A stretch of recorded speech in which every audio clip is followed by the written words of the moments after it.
Do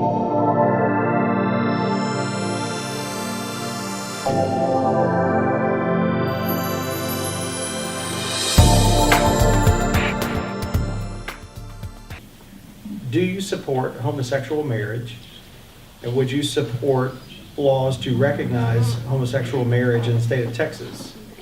That the proper role of government is to protect every single American's life, liberty, and property.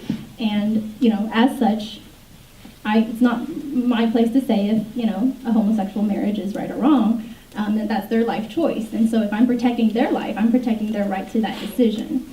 At one point in time, interracial marriages was against the law. I can believe it, right? And, we've come a long way from then. At one point in time, women weren't allowed to vote. People of color weren't allowed to vote. So we've come a long way, and I think that's the step in the right direction.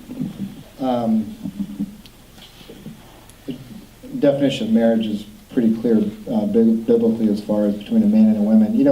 Man and a woman.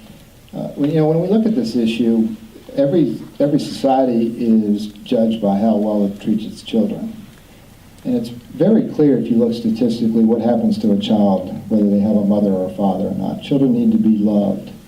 They need the nurturing of a mother, and they need the firmness of a father.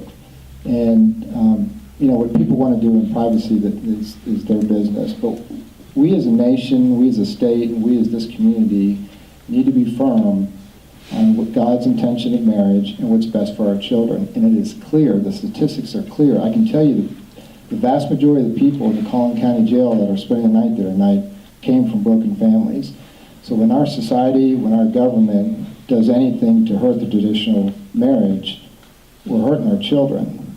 And I'm just appalled that, when an NBA star comes out and we celebrate because he's gay and he gets a phone call from the President of the United States, what kind of message is that?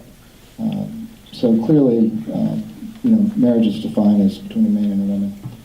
I absolutely support the traditional and biblical view that a marriage is between a man and a woman. And what people do in their private lives is up to them, and it shouldn't be the government interfering. But they can't expect that the government should recognize that as marriage when that's not the traditional view. And I very much would support the continued enforcement of the Defense of Marriage Act. I think that's the right thing to do, and that's very much a foundation of who we are as a country as well.